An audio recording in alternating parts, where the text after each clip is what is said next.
Hello, people of YouTube. Rich from PCGamesN here, and I'm joined by Ben. Hello, hi. And we have some exciting news. We have a brand new Hearthstone card from the upcoming expansion, Knights of the Frozen Throne. Correct. Which we're going to reveal exclusively. The card is called, drumroll, whatever, Blood-Queen Lana'thel. Yep. And Ben's going to walk us through it. All right, so you can hopefully see a picture of it around about here. And yeah, it's a 5-mana 1/6 lifesteal, which doesn't sound too good so far. The kicker is it gets +1 attack for each card you've discarded this game. And in case that didn't make it clear enough, along with the purple border, it's a Warlock card. Right. So they've done a bunch of this kind of discard synergy type stuff over the past couple of sets. Okay. I'd say over the last year or so, where basically, you know, the more cards you discard, the better effect that has on different cards in your deck. We've had cards like Malchezaar's Imp, which anytime you discard a card, you then draw a card. So if you have a card that is meant to discard a card so it can draw a card later, like for example Darkshire Librarian, then you draw a card immediately anyway, and you don't kind of get behind in any way, right? Right. There's Doomguard, which discards 2 cards, but is a very, very powerful card when it comes into play.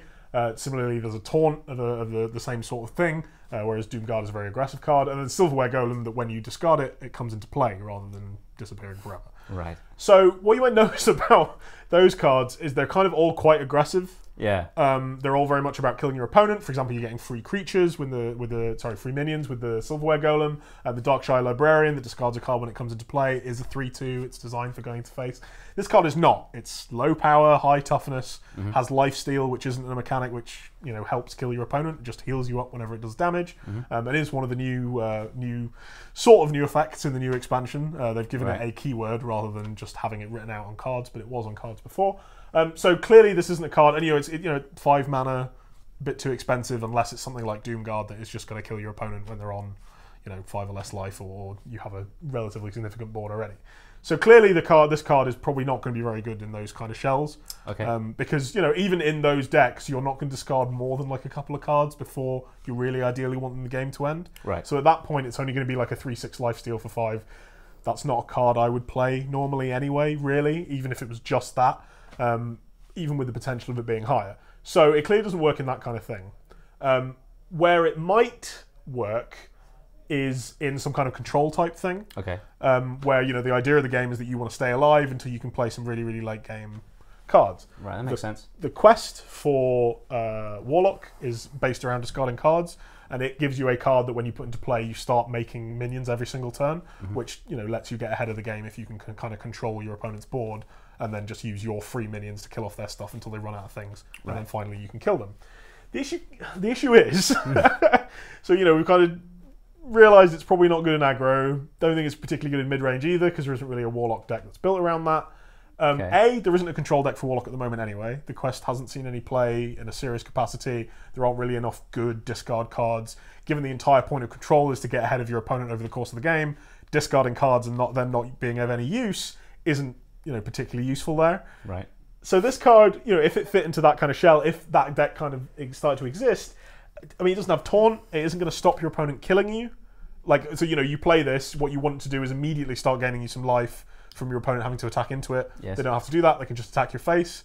If they're playing quite an aggressive deck, they can just play a Doomguard or whatever and kill you, rather than trying to deal with your 4, 5, 6 power lifesteal card that's on board. It also might have really low stats. Like, if you just haven't discarded any cards up until that point, you literally have a 1/6 lifesteal, which, I mean, like I said, I wouldn't be particularly interested in a 5-mana 3/6 lifesteal. Definitely not interested in a 1/6 lifesteal. No. Yeah, exactly. And then there's also, it doesn't have any synergy with being discarded itself, which is what a lot of these other cards have. Okay. Either they're very early cards that you play quite soon, or they have synergy with discarding cards themselves. So if you, for example, discard a Silverware Golem, it comes into play. If you discard this, it just got discarded. So if you end up with this in your opening hand, you're in trouble.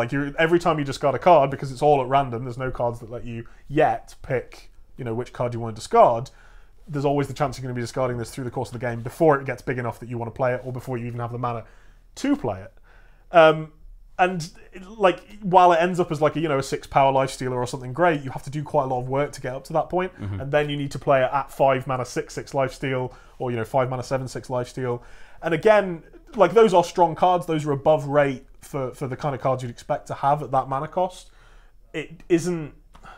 They're not like the kind of cards that make me go, yes, I definitely play that every time. And we've recently had cards that people thought were going to be like extremely good, that were along these same lines, that were all about gaining you life and kind of stabilizing a game in a long-term game. Stuff like the Priest Quest that would set your life total to 40. So we're not talking about, you know, gaining 6 life a turn there. We're talking about gaining 35 life the turn you play it. Yeah. And that still hasn't seen any play either. So all you've got here is kind of a large minion.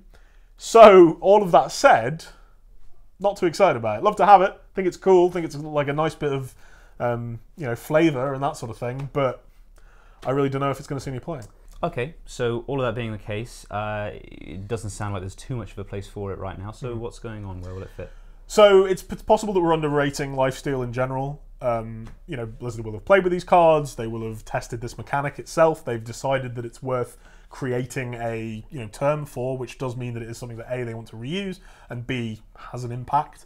And it's possible that we're just underrating that actually having like a 5 mana 4/6 lifesteal or a 5 mana 3/6 lifesteal is actually quite powerful. You just, you know, get to pick off some minions and gaining 3 life each turn, and that really helps you, you know, survive against more aggressive decks, particularly if they have to try and kill it with their own minions. It's also possible that there are other cards in this set that we haven't yet seen. We're very early in the spoilers. Yeah. The day this is going out will only be the second day of kind of main spoilering time. If they, for example, print some cards that in Warlock that are very synergistic with lifesteal cards, or that are very synergistic with letting you decide which cards to discard, or say do something when, like, based on the card they discard. So if, for example, there was a card that said discard a random card, if you discard a minion, put it into play, then that would be very, very good with this card. Maybe. I mean, you know, then that would be a whole thing you would need to deal with from there. It might just be bad. There are bad cards in the game. Yeah. They aren't usually at Legendary. Usually this is where they, you know, put their really most powerful stuff. Yeah, it's the cards that tend to define a playstyle. Exactly, yeah. And like they are the ones that people are excited to open. They're the rarest cards. They're the hardest cards to get. You don't want any of them to be too bad because people kind of get the feel bads when they, you know, they open a Legendary and, oh, it's one that I'm not going to play and I'm never going to play.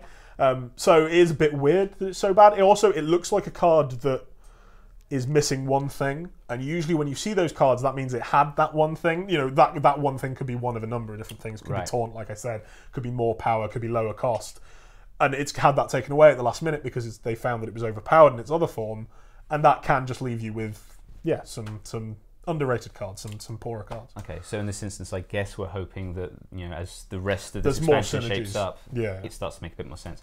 Do you think that's likely? How do you assess the card as it is so far? Do you agree with Ben, or are you more optimistic? Leave us your thoughts in the comments.